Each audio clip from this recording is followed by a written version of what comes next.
Yeah, Silent Hill TDS, what's up? Yeah, come on. I.O.W. Sports Network, late night edition. Let's go. Come on. We about to raise the bar. Wild card mark. Everybody grab a seat, cause you know we about to spark. Late night sports talk. Modelo Le Cigar. Man, you don't wanna start. Wild card mark. We about to raise the bar. Wild card mark. Everybody grab a seat, cause you know we about to spark. Late night sports talk. Modelo Le Cigar. Man, you don't wanna start. Wild card mark. Hey.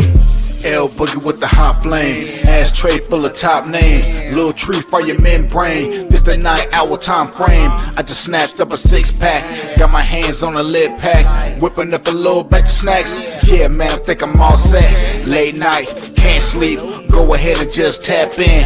Better grab you a cold one, and we about to get some laughs in.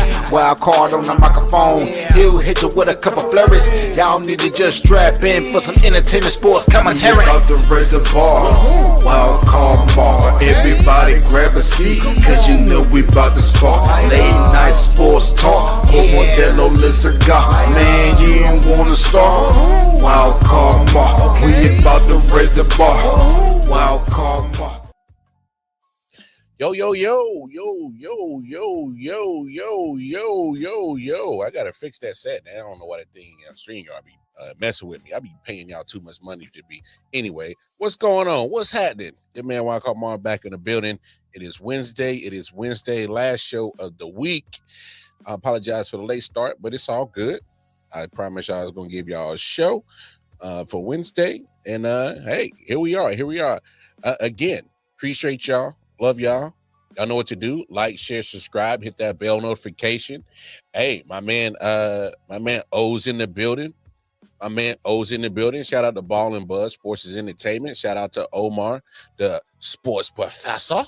Shout out to him. Shout out to my man Clubber D. Shout out to hey, Hot Take Jake. Hey, I know the whole gang. Yeah, shout out to them. But look, I'm not gonna hold y'all up, because we got some stuff to talk about. All right. Y'all see the banners. Obviously Jaire Alexander, Pro Bowl cornerback.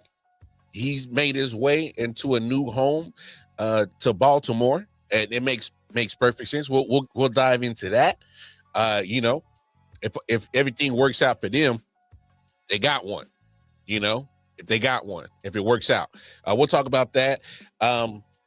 And I'm a baseball fan. And I look, something's been bothering me with baseball for a long time. I've talked about it a lot of times on the show, and yet it still hasn't improved. So we'll talk about these umpires. All right. These Major League Baseball umpires are on one this year. All right. And we ain't even, we're halfway through June. But look, these umpires, man, I don't know what's going on. I don't know if they too old. I don't know if they, just don't give a damn.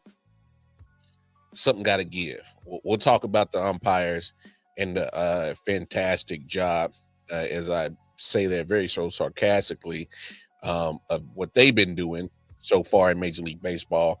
We'll talk about those suckers later on in the show.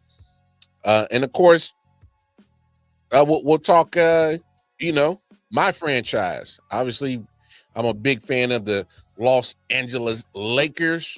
All right. Hey, that's my squad. Got sold for a record $10 billion. Yes, with a B.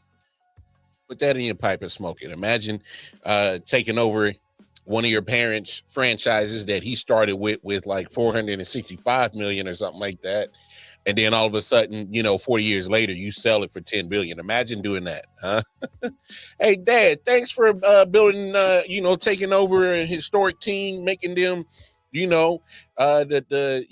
premier, one of the premier franchises in the NBA, and matter of fact, in premier franchises in all of sports. And thank you for doing that. Yeah. Once you pass away and give it to me, I'm gonna sell that joint. So we'll talk about that. But I want to talk about something that I really didn't plan on talking about, but the spirit got to me, y'all. And I kind of got to roll with it. I was going to save this topic, but I can't do it. I can't. Look, I'm gonna start it with this. All right. Shout out to the Florida Panthers. All right, the Florida Panthers won the Stanley Cup last night. Back-to-back champs. All right. For some reason, the state of Florida owns hockey, a Canadian sport, but the teams in Florida have been dominating recently. If you're the Florida Panthers or the Tampa Bay Lightning, more than likely you've been part of some good teams in the last 5-6 years. So, but regardless, I want to shout them out, and the reason why I shout them out is because champions. All right, and you're thinking about certain things that when you talk about individuals. And you have these conversations on how good a player is, and you talk about championships. All right, like similar to right now, the hottest topic is right now is Josh Allen better than Patrick Mahomes? Look, real brief. I like Josh Allen, great player. If you're going by stats wise, he's outperformed Patrick Mahomes the last 2 years. Fine, cool. But if you're talking about when it all said and done, what do you value? Do you value stats or do you value winning? Me personally, I would never, ever say, hey, this guy is better than that guy when he can't beat that guy when it matters. That's just me, all right? And it's not a knock on Josh Allen, but he can't beat Patrick Mahomes when it matters. So me personally, logically, I can't put Josh Allen over Patrick Mahomes. If you want to go by stats, fine. But I'm going off. When we have these sports debates, nobody can sit here and tell me that they do not account championships in their debate. Every person, whether it's they got a podcast, whether they a talking head on ESPN, FS1, even players who've played the sport that we are talking about, always factor in championships when you're talking about somebody's, legendary career or their legacy in their sport. And we all know that championships are won by a team. We know that. But when we're talking about the great ones, your play should elevate to a championship, should elevate to winning. All right? And so I bring all of that up to bring this up.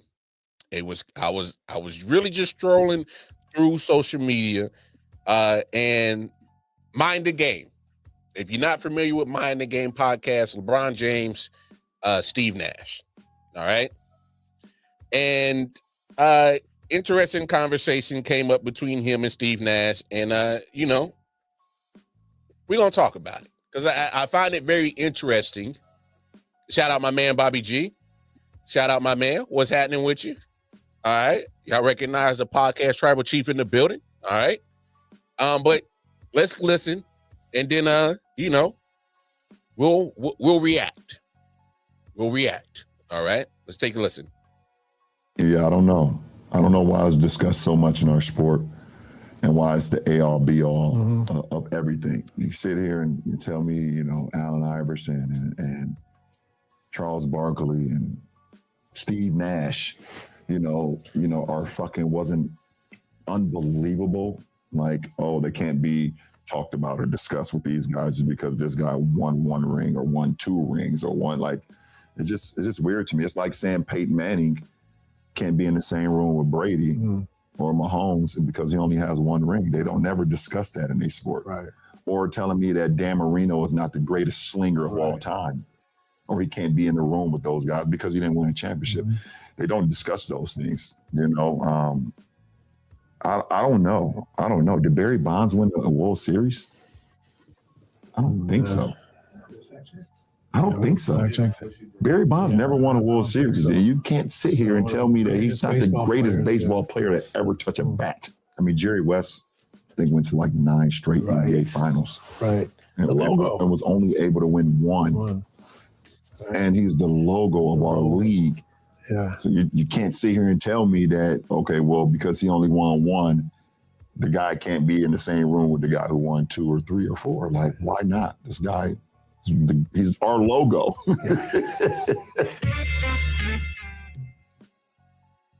Okay. LeBron's not wrong. He's not. He's not wrong. Great is great. All right. And obviously, I need to watch the podcast and get the full, gist of the whole conversation. But LeBron's not wrong.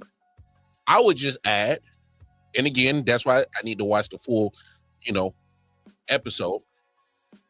But hey, y'all know there's a but. There's got to be a but. We always talk about, well, how much did you win? And I think it's talked about in every sport. I mean, to his example, love Dan Marino. Who doesn't?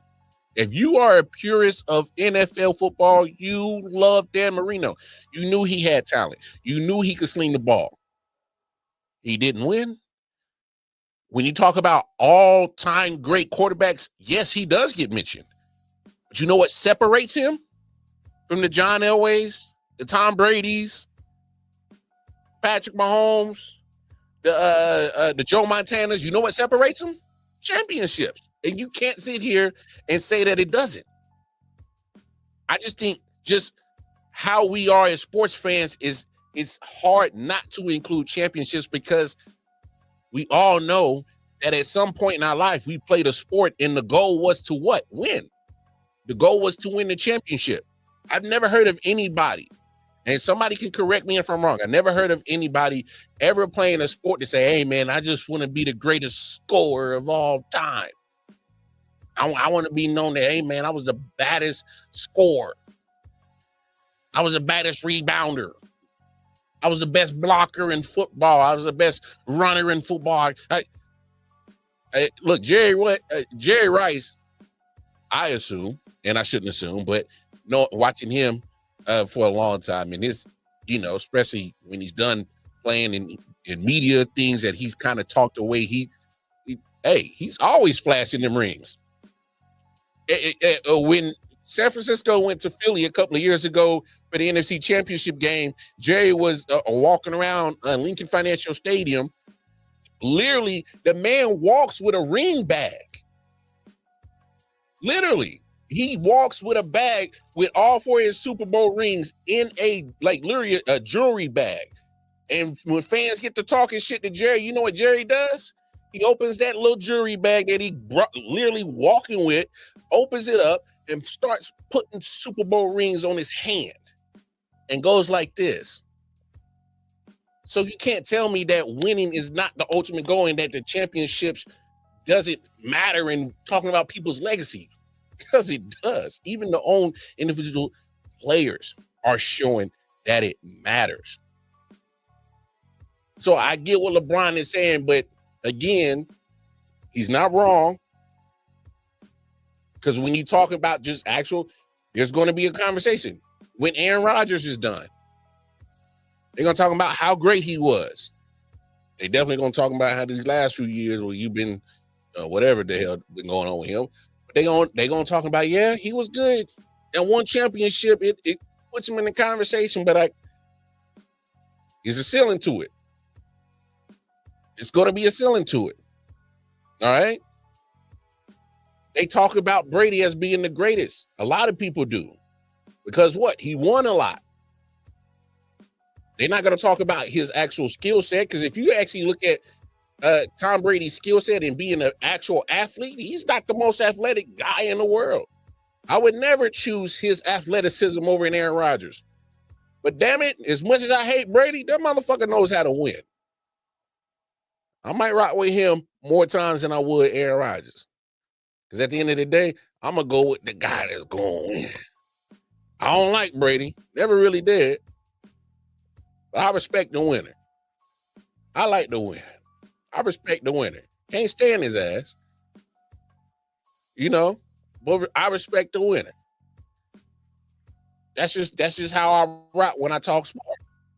Like, I don't know.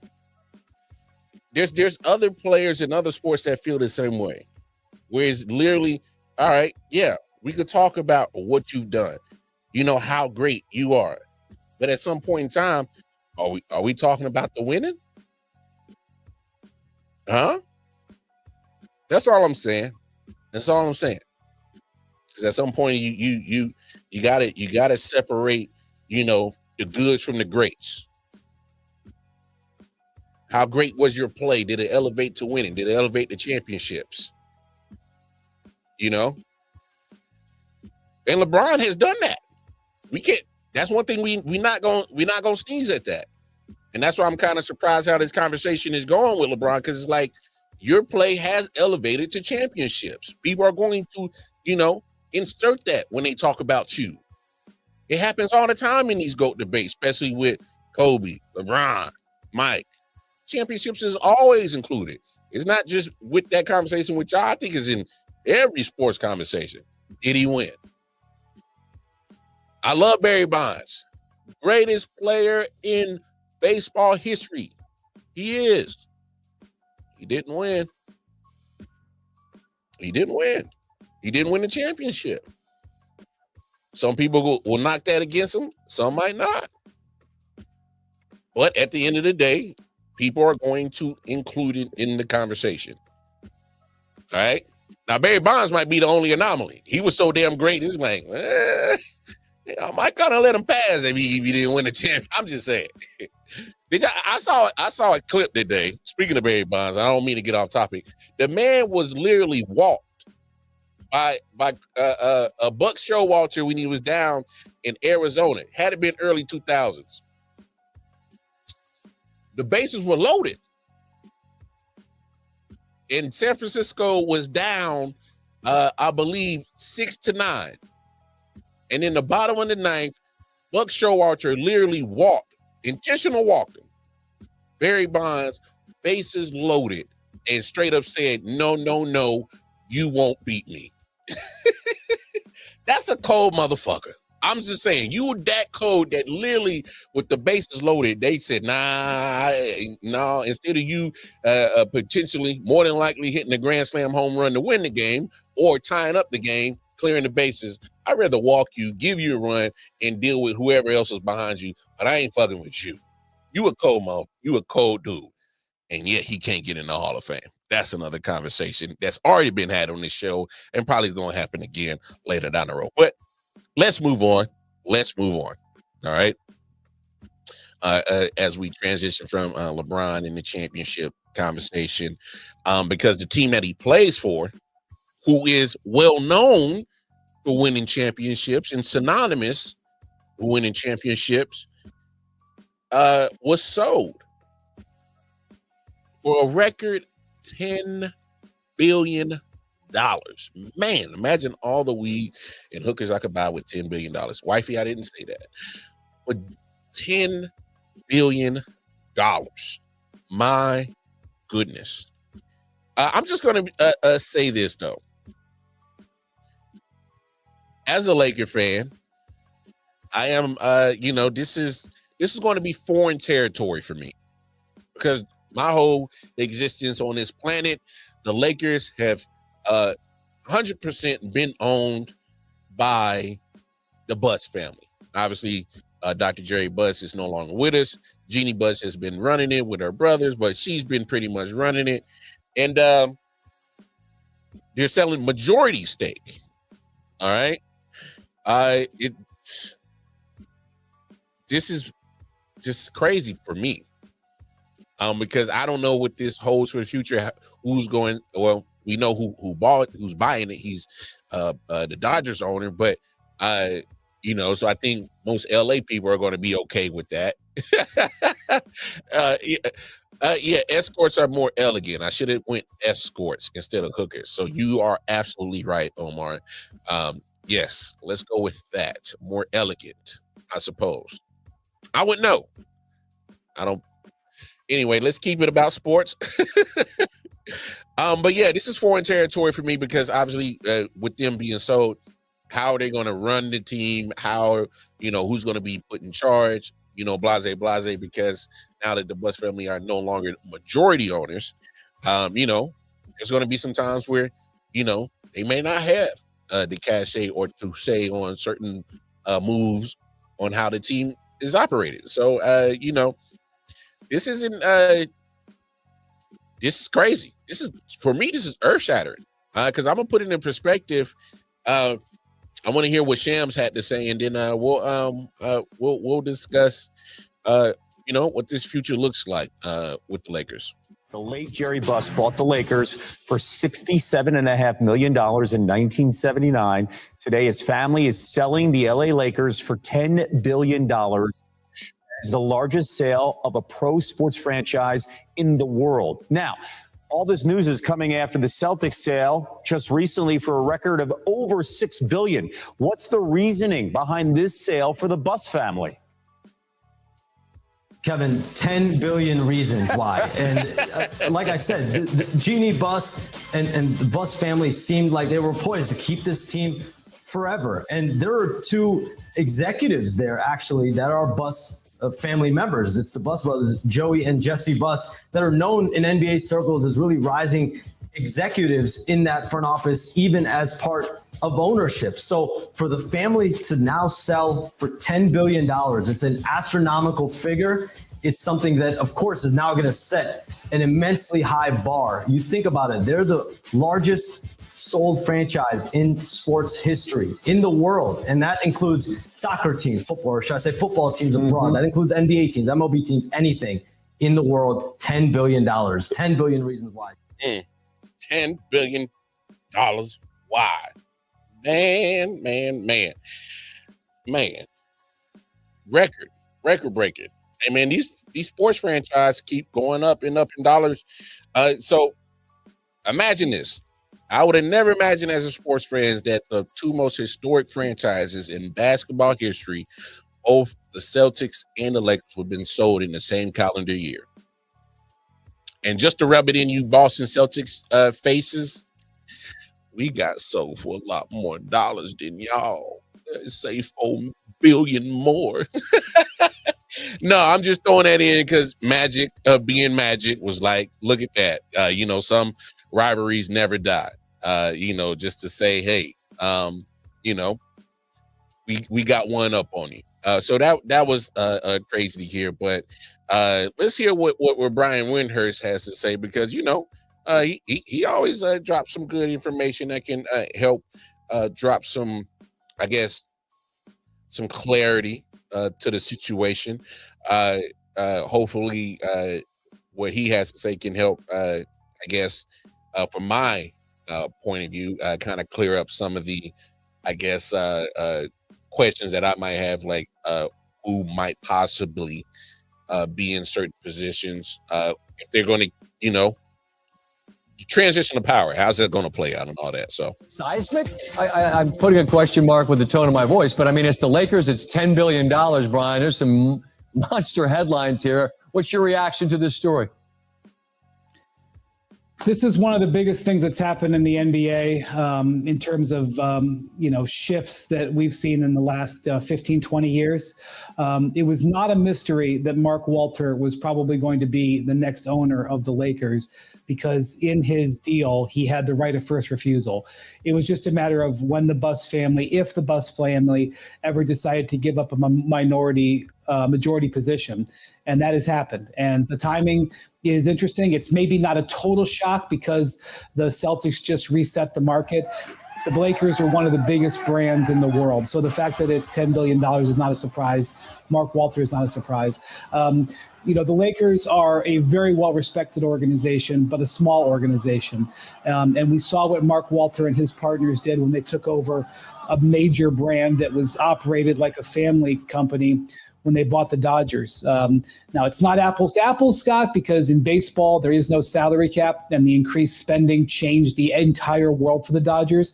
But the Lakers operate with a small infrastructure. They do not operate like a lot of other teams. And I would only suspect that the modernization of the Lakers is about to come. And if I were another team, I would not think this is a great development. I think the Lakers are only going to get more dangerous as an organization with the more resources that are, theoretically here about to be poured into it. Ooh, so I like what Wendy had to say right there, and that brings another layer into this complex situation as is. So I like what Wendy had to say right there, and just the fact that the owner who owns the LA Dodgers, and I just forgot his name that quick.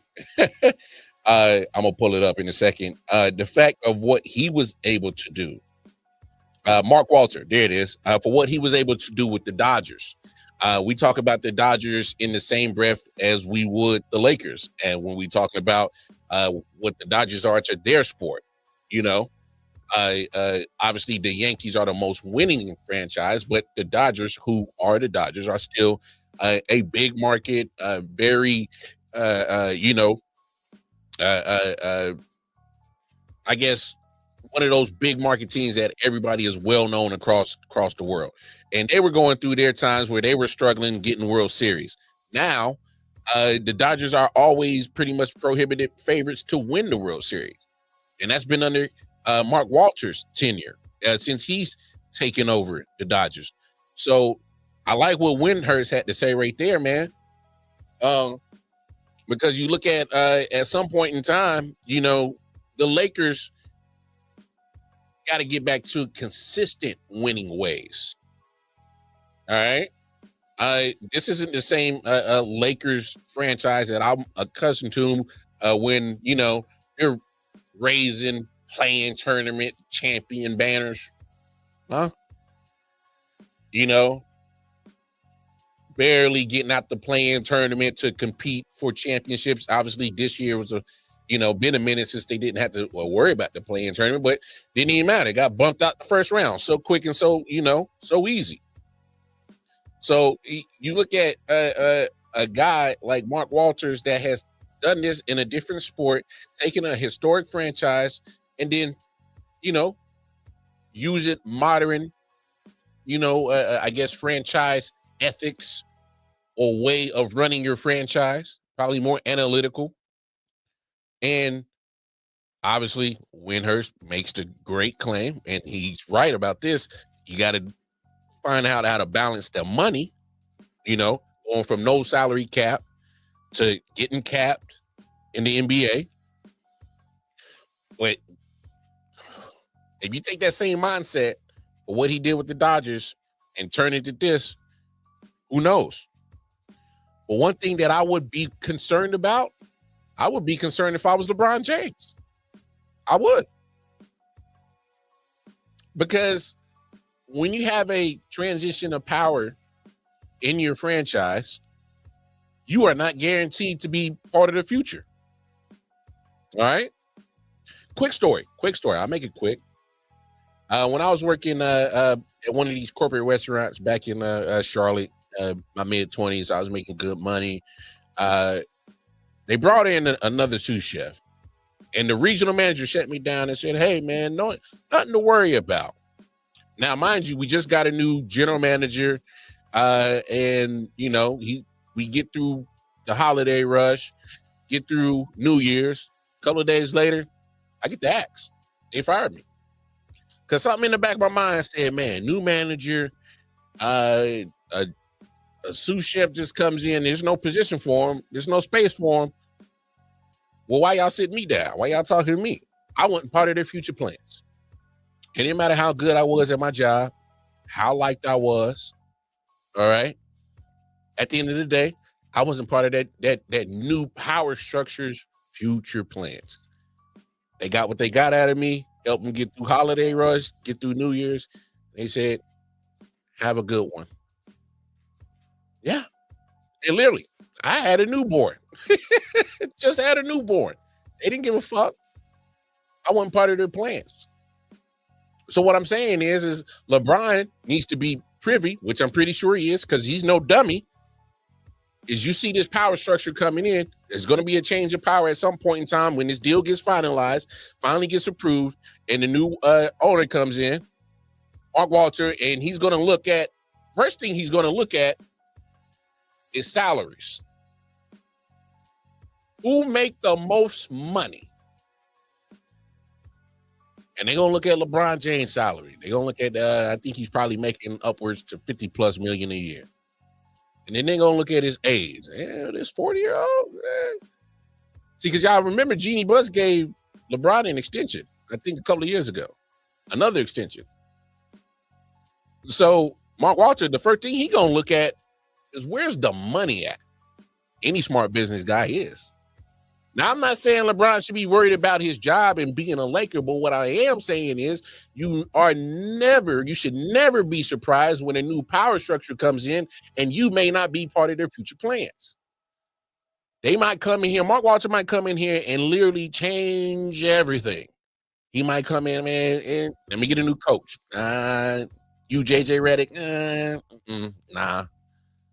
Yeah, Brian, I know what you are, but you cost too much for 40 plus years old. Don't be surprised. We talk about this Kevin Durant possibly getting traded. I wouldn't be surprised if you. I'm just saying. You got to evaluate certain things like that when you come in and you just spent $10 billion on a franchise. I'm going to run it the way I want to. And if I think that's a bad investment of a 40-year-old making $50 plus million,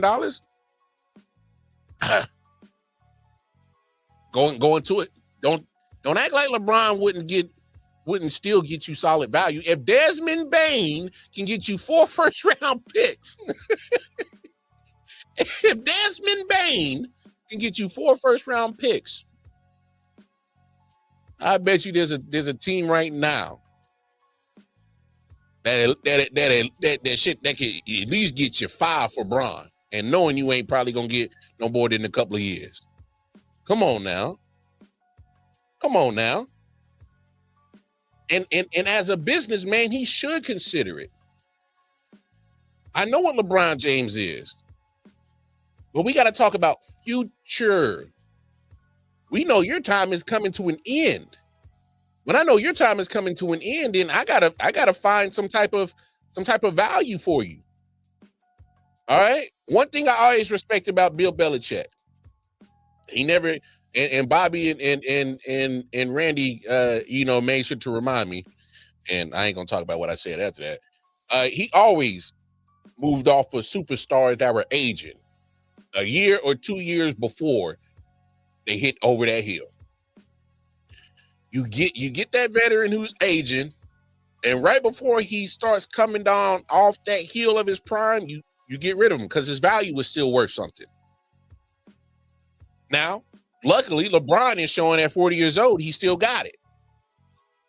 So he still has value. Who want him?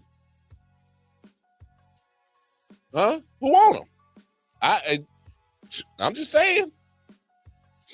You already made the trade for Luka Doncic. That was, for me, that was already telling that, hey, I'm willing to move off of LeBron because I got a guy who's 25 years old. Obviously, we can say what we want about the weight issue, but he is a superstar. He's a guy that's going to put butts in seats. He has the offensive game that can justify why you would buy that ticket to put your ass in that seat. All right. We can work with the nutrition thing. We'll work it out. But the moment that you traded for Luka Doncic, that was, for me, that was like, oh. There's only enough room for enough superstars in LA. Like, it was cute for a minute with Kobe and Shaq, but at some point in time, somebody had to leave. I'm not saying the situation is going to end up like that, but at the same time, hey, LeBron is closer to the end when Luka is not even close to his prime yet at 25. Imagine that. He's not even close to like the peak of his prime. And this is how good he is offensively and can still improve on his game. That's all I'm saying. You got to consider that. That's all. And LeBron is, I know he's not foolish enough to think that he's untouchable. Obviously, there got to be some permission and stuff that he would have to, clear, because I believe he has a no trade clause. But we ain't gonna act like you untouchable, bro. No, at least I wouldn't, because we know how corporate entities work. They do what the fuck they want to do, and you could damn sure. Here's one thing that I've always taught me. There's one thing my daddy has always taught me that has always been real. When a rich man got money, you can never tell him what to do. Never. Especially when they had money for so long, you definitely can't tell them what to do. Because they've been telling motherfuckers to fuck off for a long time, because I got fuck you money. And trust me, Mark Walter has fuck you money. $10 billion worth, and probably more. He ain't stunting on LeBron. If he feels like it's a bad investment, I wouldn't be surprised if he says, man, fuck you, and get the fuck out of my team. It's still my team, because I just put $10 billion down on this motherfucker. I'm just saying. All right. So if something goes down, y'all know who y'all heard it from first.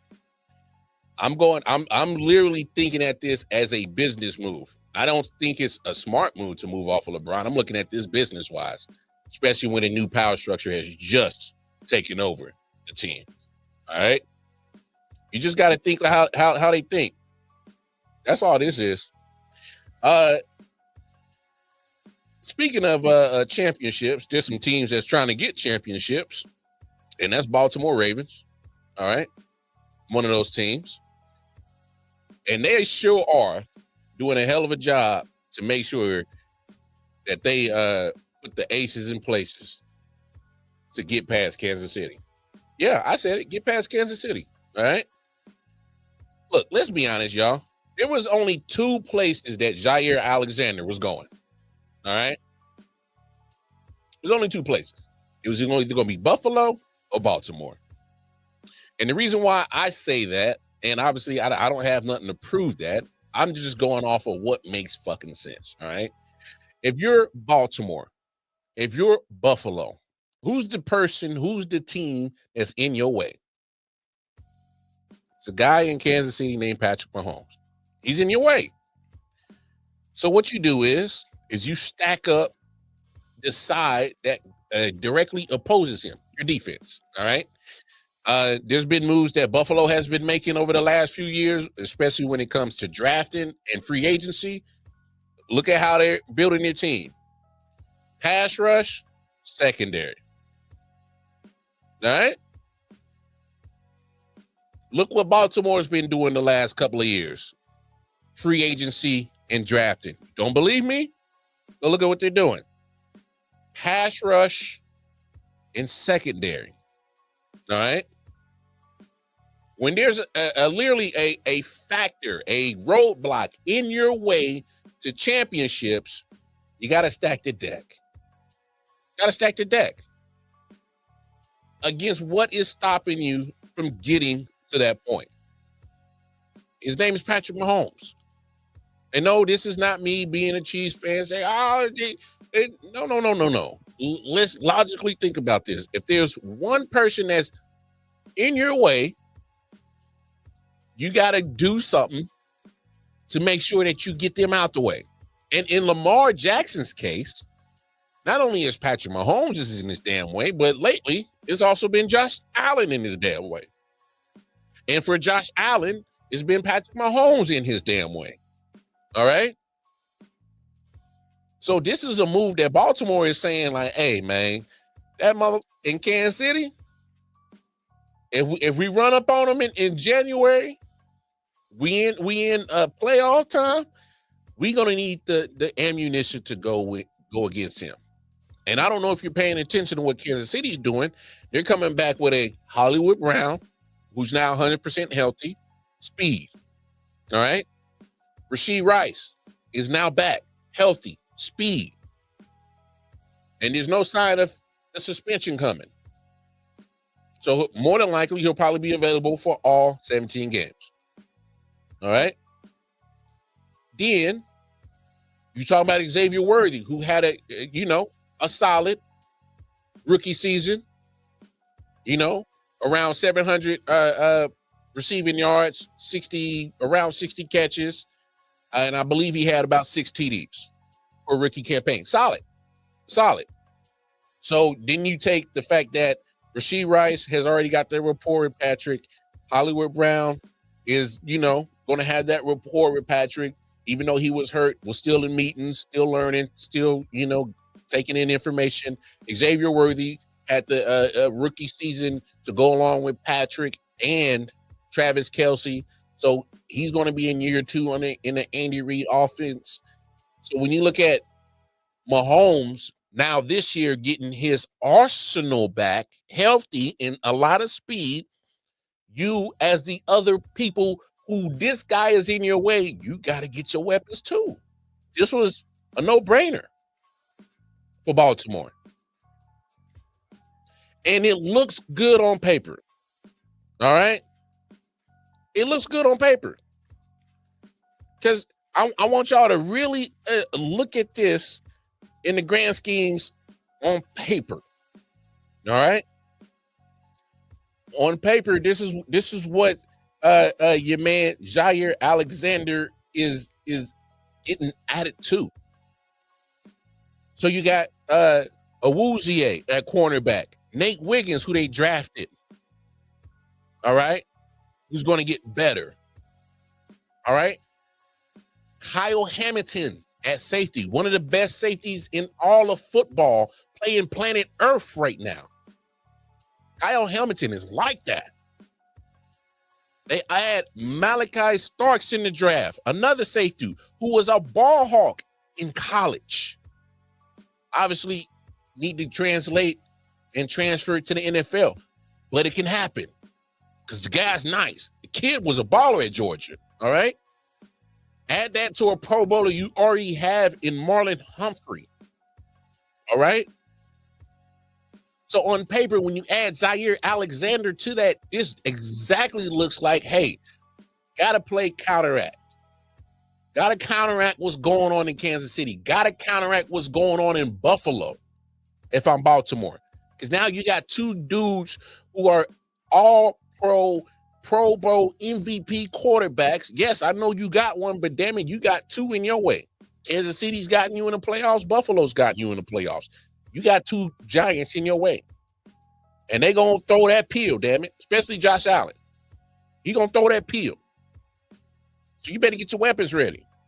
And like I said, it looks good on paper. But here's the but, y'all. Y'all know what the but is. Y'all see the contract Jaire got? This is a prove-it contract. This is a prove your ass can stay on the field. They gave him $4 million off of GP just because of his namesake and what he means to Lamar Jackson and what he is or was before the last 2 years. They gave him that $4 million off of GP because, hey, cool. It could get up to $6 million. But that contract wasn't big because this is a straight prove-it deal that, bro, we need you to stay healthy.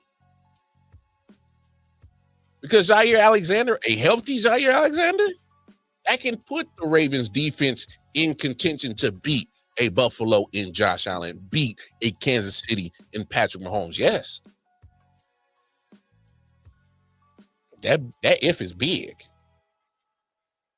What do you do for our pro corner that can't play? It's pointless. The man played 7 games last year. Oh, Mar, they got it. That calm. Let him live. It was 1 year. No, well, the year before that, 7 games again. Your body is not trending in the right direction. You are not showing me that you are physically treading in a way that's going to be a permanent solution. I know what you are when you're healthy and you're on the field. I got a dog. Gronk was a dog. Gronk was a problem. What was Gronk's problem? Couldn't stay on the field. Hall of Famer. Was breaking records. Couldn't stay on the field. So at the end of the day, it looks good. It sounds good. Let's hear what Pat McAfee had to say, because at the end of the day, look, Jaire, added to what Baltimore's doing, hey, no bullshitting. They ain't playing around. It looks good. And it's something as a Chiefs fan that I'm willing to admit that if Jaire Alexander is 100% healthy, plays, he don't even have to play all 17, 13, 14, 15 games. Not necessarily play all 17. If he plays literally 3/4 of that season and helps that defense and plays Jaire Alexander football, all right, might mess around and make some shit shake now in Baltimore.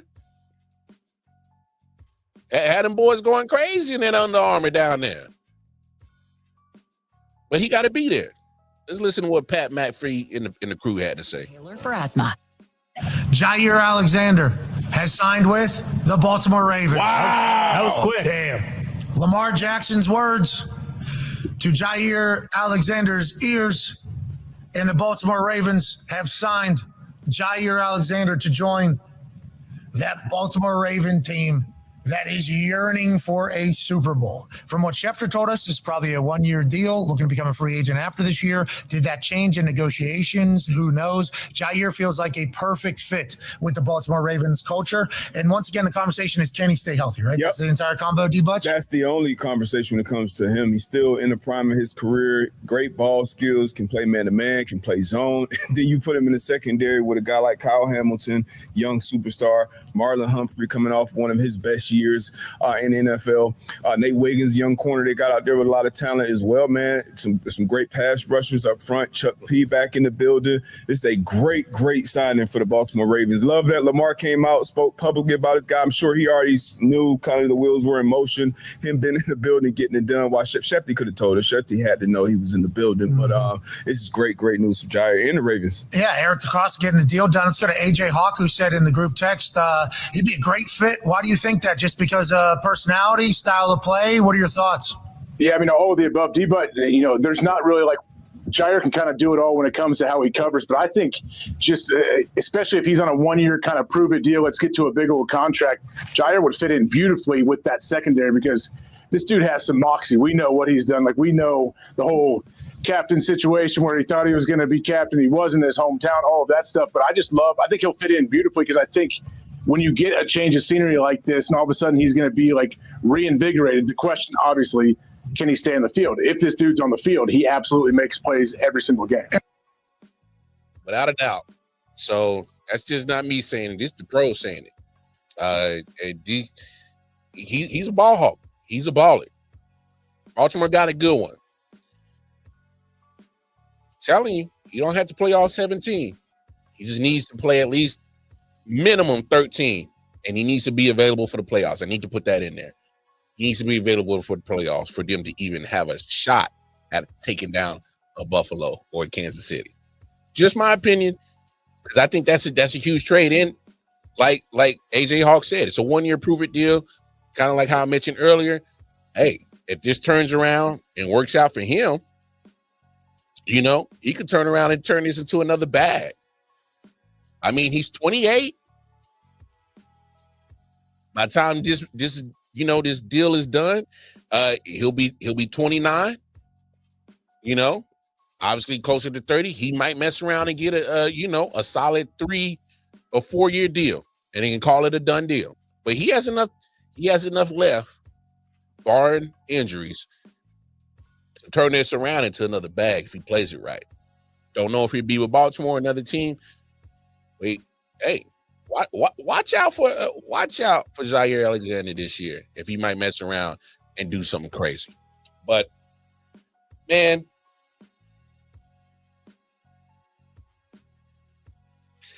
all right, let's get to the last topic of the show. We got about 13 minutes left in the show, and look, y'all.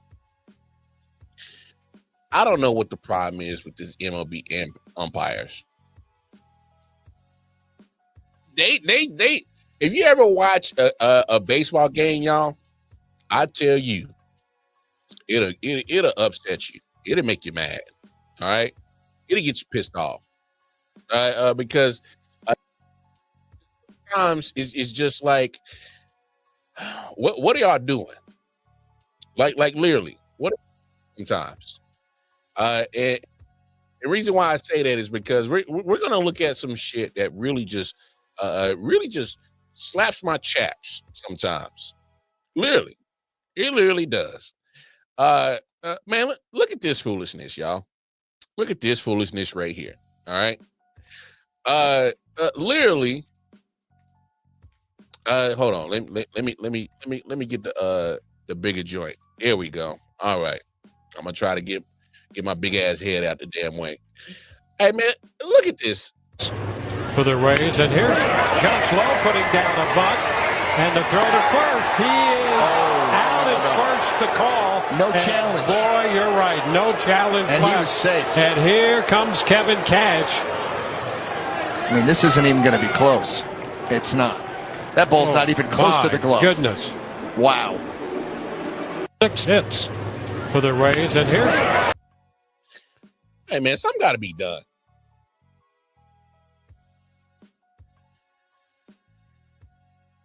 Like, come on now. All right, so the Rays got screwed in that situation because they didn't have any challenges left. All right, and obviously you can see that the runner was clearly safe. All right, runner was clearly safe, but they had no challenges, couldn't challenge it. Oh yeah, hell no, to the no. Yeah, these umpires got to do better. All right. It gets worse. Shout out to Junked Up Sports on YouTube. I'm gonna shout them out because it's their video. You saved your bullpen. Called third strike. Melendez can't believe it. Before we get started, a quick reminder. Subscribe to this channel, your team will win more. Trust me, science. First off, every call you see here was wrong according to MLB's StatCast data. If it's wrong, it's wrong. I don't want to hear any stupid comments about how these are actually balls or strikes, depending on what it was. They're wrong.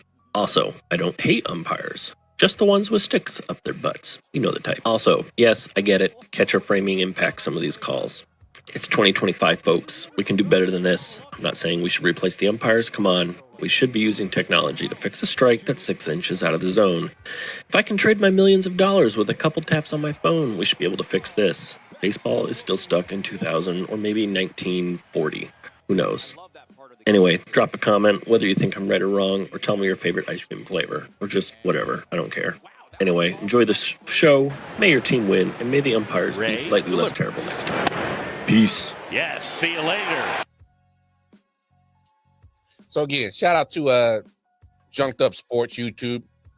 I'm gonna let the video play while I talk, and y'all can look at just some of the most egregious calls that literally he put this video out a month ago, and he has already seen upwards to about 79 just egregious missed calls already in 2025. Already in 2025. And this is a month ago, so he hasn't even added or even put in the egregious calls that has even happened since he dropped this video up to now. And there's been even the clip that I just showed you happened last night, not tonight. So there's just egregious calls left and right in Major League Baseball. And it's kind of like, why are we still stuck in a time where this old sport won't get up to date and just be honest and say, hey, we need help. We need help with our system. Because I don't know how you can't. There's so many cameras that they have in each one of these baseball stadiums that has every angle, and you can't get calls right. Whether it's balls or strike or calling somebody safe or out. So, and then you wonder why baseball is stuck in a time where it can't modernize itself. They're trying. You're coming up with different types of rules, and at the same point, it's kind of pissing off your traditional baseball fans. They're like, it's not the same game, but they still watch it. You know, NFL did it when they come up with their certain rules to kind of help advance the offense and minimize the defense. Same thing in baseball, or in basketball. They take away the hand checking. You know what I'm saying? You know, how they ref the basketball game is different from you know, years prior, so they can get more offensive movement and pretty much sell the tickets. Same thing with NFL, sell the tickets. MLB is trying to do that too. They're trying to get more offensively. They want to get more runs. All right. They're trying to get past the, you know, 1-0 games. You know, grandpa loved that shit. You know, uncles and them love that shit. You know, I'm almost a traditional baseball fan, so I kind of don't mind a 1-0 game when I'm seeing good defense, some good pitching, and it's skill. And I can appreciate that. But your newer generation, your younger crowd who are, you know, microwavable mindsets, they not with the 1-0 baseball. They want the home runs. They want to see a damn scoreboard look like a football scoreboard. They want the 28-7. All right. We want a whole bunch of runs. We want 13-14. We want y'all to combine for almost damn 29 runs between the two of y'all, make it look like a home run derby. All right. But in the midst of that, it has to be some accountability for these umpires. And here's one of my biggest problems that I got with Major League Baseball. So I was doing my research. One of the oldest umpires that they have in the game, Phil Cuzzy. You know how old he is? Just take a guess. You know, all